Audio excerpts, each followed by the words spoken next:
Now they did have the question of who they're going to bring in. Wentz has had a tradable value, has proven ability to win games.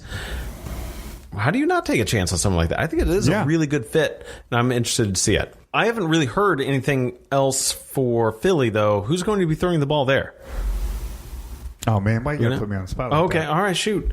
There's no really word about that? No, there is. I just can't think of his name right now. All right. I can look that up for you. But how about, Philadelphia? Do you consider them then being in, total rebuild? Or what's their deal? Just about.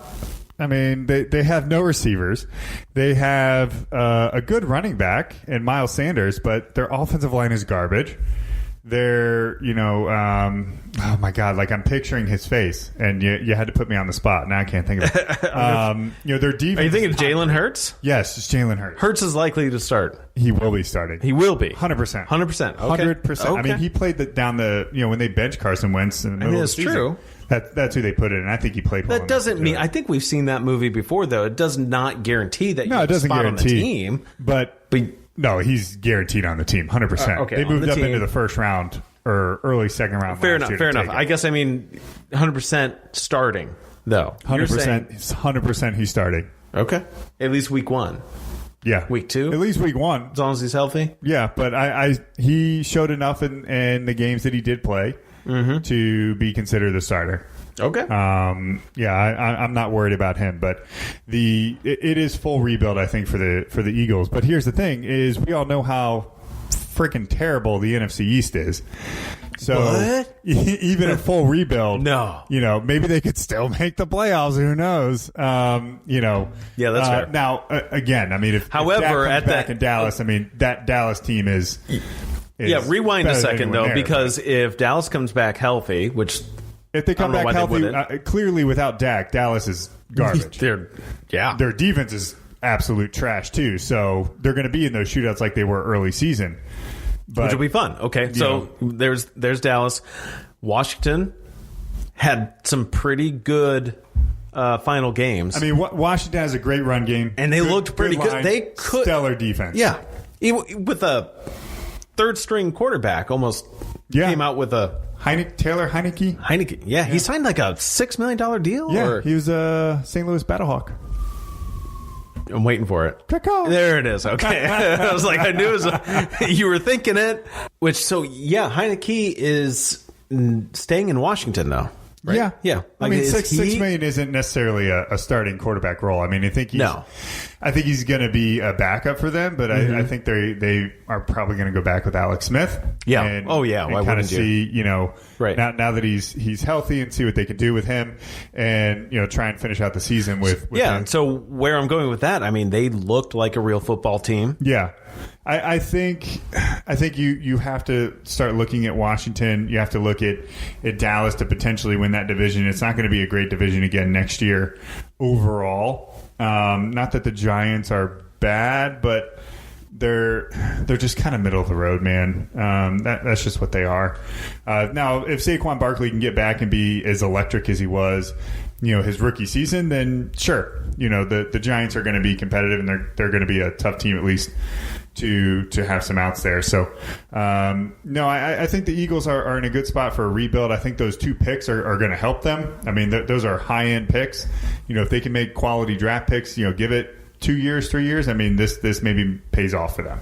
I think they really wanted out of, the Doug Peterson teams. I think they wanted to move on from him and Carson Wentz and just kind of potentially start a little bit fresh with, new coaching staff. And, they brought in Jalen Hurts, last year with drafting him and kind of go from that direction. So, but I think it's really important to note that, Carson Wentz is now moving to a team that has receivers. Michael Pittman Jr. came on last year super hot, towards the back half of the year as a rookie. They still have Paris Campbell, who, because he was injured his rookie year and starting last year, he didn't really play much. And they still have T.Y. Hilton. This is a great receiving core overall. And, Michael Pittman, I think, could very easily succeed T.Y. Hilton this year as being the best receiver on that team. T.Y. is definitely getting older and not doing as well. And then we talked a little bit about that running game with Jonathan Taylor. He is a bruiser. he really came on the back half of his rookie year last year. That is, yes, he did. That is a good running back, and that is a good offensive team with a base to help get Carson Wentz right, because there was something wrong with him mentally that led to just terrible physical play. Okay. So, yeah, I think we concur that going into Indy is a good spot. Great spot, especially because of the offensive line. That's the thing I like the most for him. Totally. He goes from one of the worst offensive lines to one of the best. Right. I actually think Indy was rated the best last year. So interesting. Does that build to the pressure? Then you should absolutely perform to your top he level. definitely should be performing. At the very least, though, we'll know then is he... Yeah. It is a new offense, so obviously it's going to take some time. But, I think we can expect to see him play much better this year because he's going to have clean pockets. He's going to have a running game to support. Not that Miles Sanders was bad. Miles Sanders is good. But he's also going to have receivers to throw to, which, let's be honest, that was always the talk of the town is that, dude, he doesn't have anybody to throw to in Philly. Right. I mean, that is a trash heap of the way receivers. you've basically dissected Philly versus the Colts is that the Eagles just were broken. They don't have anything working for them. No. And so why would you expect your quarterback to succeed? Yeah, I mean, it was part of it, I think, was because he had so much success. Right. Just his namesake alone, right. And high draft capital, but and it just didn't work out the last couple of years with injuries. And he's always hurt, but he's always hurt because his offensive line isn't protecting him. Yeah. And his receivers can't catch anything. Yeah. Because they're all third stringers. I mean, that's what his receiving core was. Right. All right. Well, looking forward to 2021 and seeing what he can do.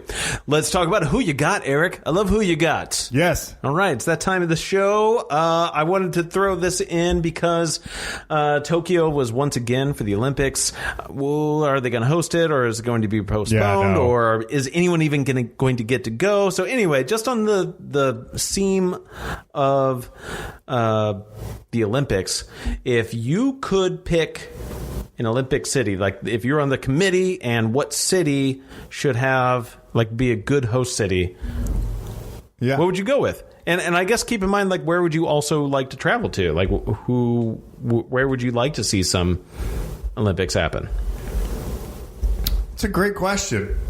Thank you. I'm not as well-versed Eric. Geographically on the world scale. I got Google Earth right here, man. The whole world. But I would love to see a Summer Olympics in South Africa.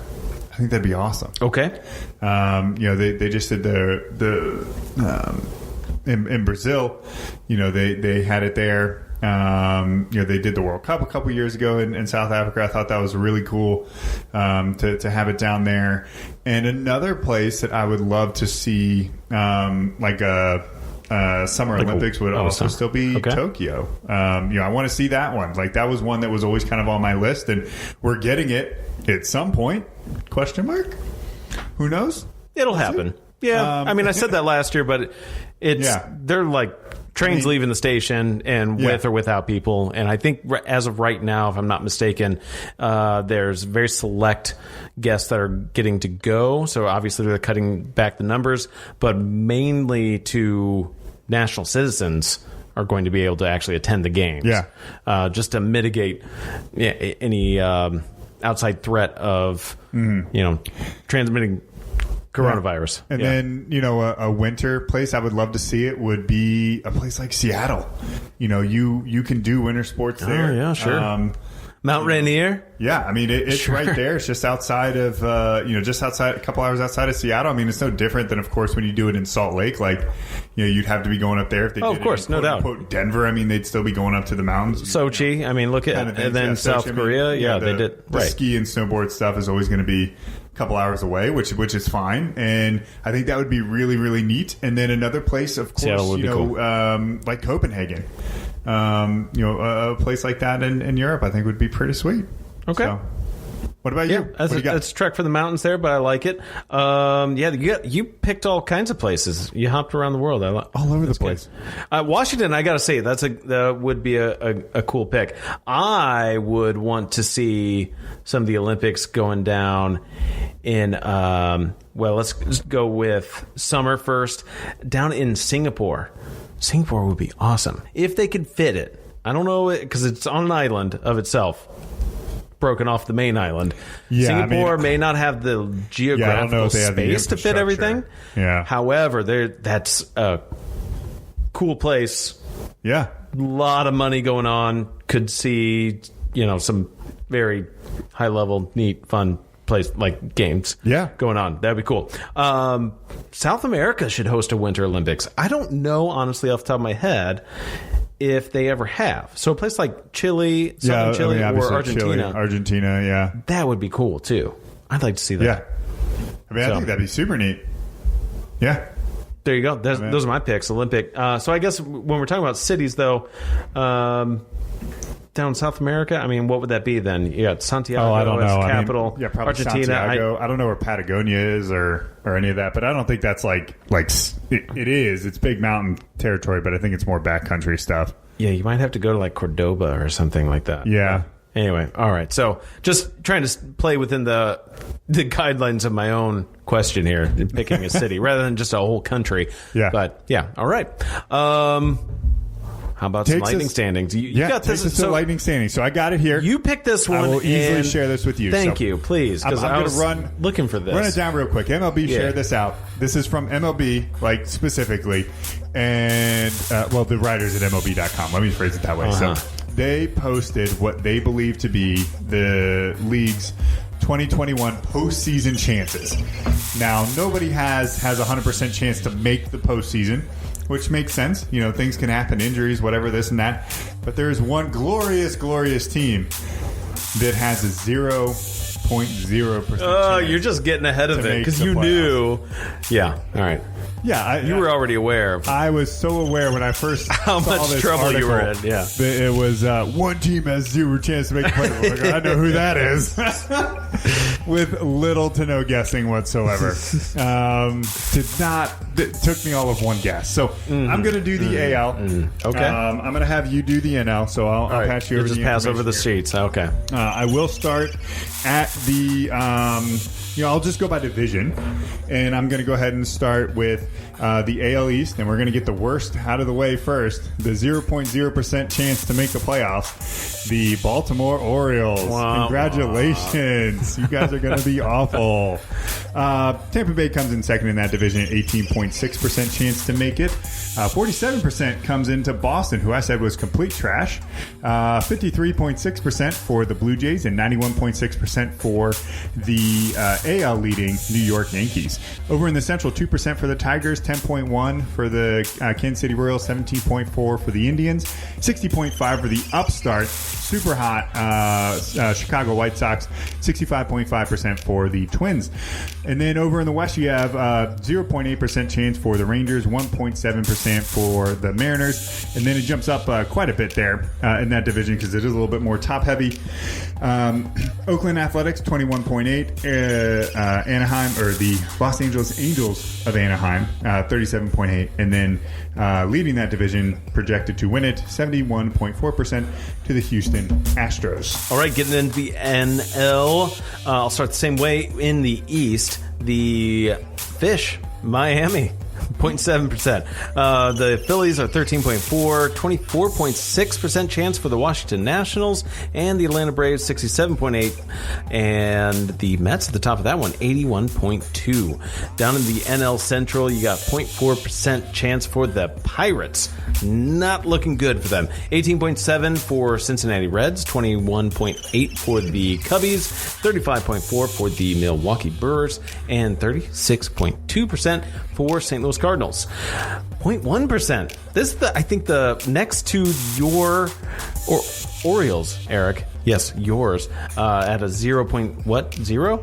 The Rockies not look good. 0. Rockies, Rangers, Marlins, Orioles. Oh, yeah. All trash. Pirates. Don't forget. Yeah. Ooh. 2.1, though, to Arizona Diamondbacks. 7.9 for the San Francisco Giants.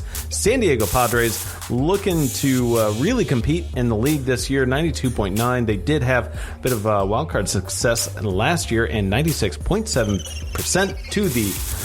Who, Eric? Who? wasn't paying attention. The Los But Angeles. It's gotta be the Dodgers.